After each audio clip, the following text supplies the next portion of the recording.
Ah, Kimetsu no Yaiba, vous aviez eu raison à une époque de me pousser à aller lire le manga parce qu'au final, je trouve que c'est une licence merveilleuse qui s'inspire beaucoup des traditions nippones, des mythes japonais également, et une fin qui déçoit pas mal de Français, puisque la fin, elle est en rapport avec la culture nippone plutôt que l'Occident. Il y a des choses à comprendre. Bref, je pense que tu l'as compris, on va parler de Kimetsu no Yaiba. Et derrière moi, il y a les Chiban Kuji de moment. On va les décortiquer, les godis de merde et les figurines. Tu es chaud, je suis chaud et on y va. Allez messieurs dames, on va commencer avec le lot de merde logique, à savoir des porte-clés en caoutchouc tout mou, magnifique, avec un rendu sympathique de Kimetsu no Yaiba. Bref, l'eau que quand tu chopes ça, t'es dégoûté quand même. Nous avons ensuite un gros délire, à savoir des porte-clés, je suis fatigué, des porte-clés acryliques. Oh bah ça peut faire une fusion porte-clés. Donc avec des petits personnages, illustrations en SD vraiment sympathiques, vraiment cool, vraiment mignonnes. Franchement, je me dis pourquoi pas craquer pour ce genre de produit, parce que voilà, c'est mignon, ça le fait. Vous avez ensuite ici des toutes petites figurines, des figurines à croquer, des figurines sympathiques, des figurines toutes mignonnes.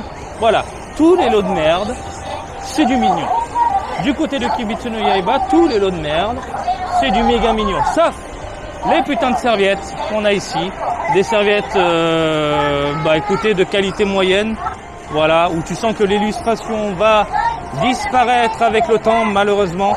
Par contre, je suis pas fan et j'aurais dû mettre de vraies belles illustrations plutôt que des trucs typés comme ça. Quoique, je me dis, une serviette comme ça passe inaperçue. On dit qu'un truc comme ça, ah, toi t'es fan de manga, hein, cache-toi. Cache ta honte d'être fan de manga, non. Je déconne, un peu d'humour, on est en 2023, oui, le manga fait vendre, on est d'accord, voilà. 2022, 2023, tu m'as compris. On va parler de figurines. Et comme je vous avais dit dans les sorties du mois, en Ichiban Kuji, ces figurines-là, généralement, on est sur des produits pas top au niveau du rendu. Des rendus moyens, mais pas foufou non plus. Cependant, là, j'ai les produits définitifs sous les yeux. Et je peux vous dire qu'on a quelque chose de travaillé. Par exemple ici, le pilier Uzui, que j'adore, c'est mon préféré, l'un de mes préférés. Eh bien, il est impeccable. J'avais des craintes concernant la tête, concernant sa musculature et les cheveux. Eh bien, globalement, c'est un excellent produit. Je suis extrêmement fan de ce qu'on a sous les yeux, à savoir un petit décor, diorama, avec un aspect translucide, légèrement transparent, eh bien, à l'arrière. Avec un décor très typé japonais, mais sincèrement je dis oui, hein. Et en plus c'est très très grand, donc il est posé comme ça le fait. Vous avez d'autres personnages déjà sortis. Bref, on continue.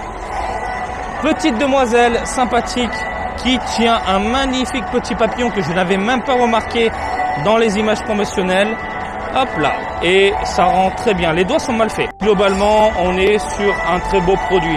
Que ce soit d'un côté ou de l'autre, on a un rendu mat avec des jolies nuances. On a de belles couleurs avec un dégradé très plaisant, surtout par exemple ici au niveau des jupes, au niveau de la jupe. Même chose au niveau du pantalon là-bas. Voilà, très très bien réalisé. Je m'attendais à voir un plastique dégueulasse, au final on a quelque chose de propre et détaillé. Inosuke, du coup, son masque de porc, voilà, gros cochon. Hop là. Écoutez, il est badass. Voilà. Il a une belle gueule. Il est mignon. Les lames sont bien réalisées. Petit côté chromé, très plaisant. Voilà. La tête de porc aussi, plutôt bien foutue. Le décor est sympathique.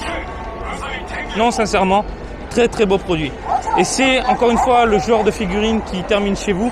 Si vous avez déjà collectionné les anciennes versions, de ce que j'ai compris, les anciens modèles, avec Tanjiro, Nezuko et compagnie, la cote a légèrement augmenté. Elle n'est pas non plus très haute, mais dépêchez-vous vraiment si vous voulez collectionner ce type de figurine très typique du Japon, très typé Japon, de toute façon vous le voyez, et ça rend bien.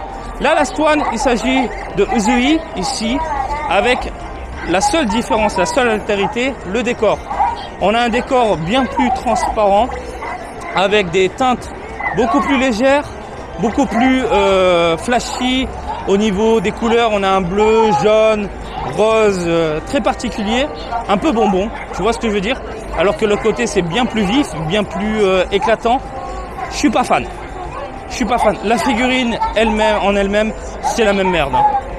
Sincèrement, c'est exactement la même chose. Bandai s'est vraiment pas cassé le cul.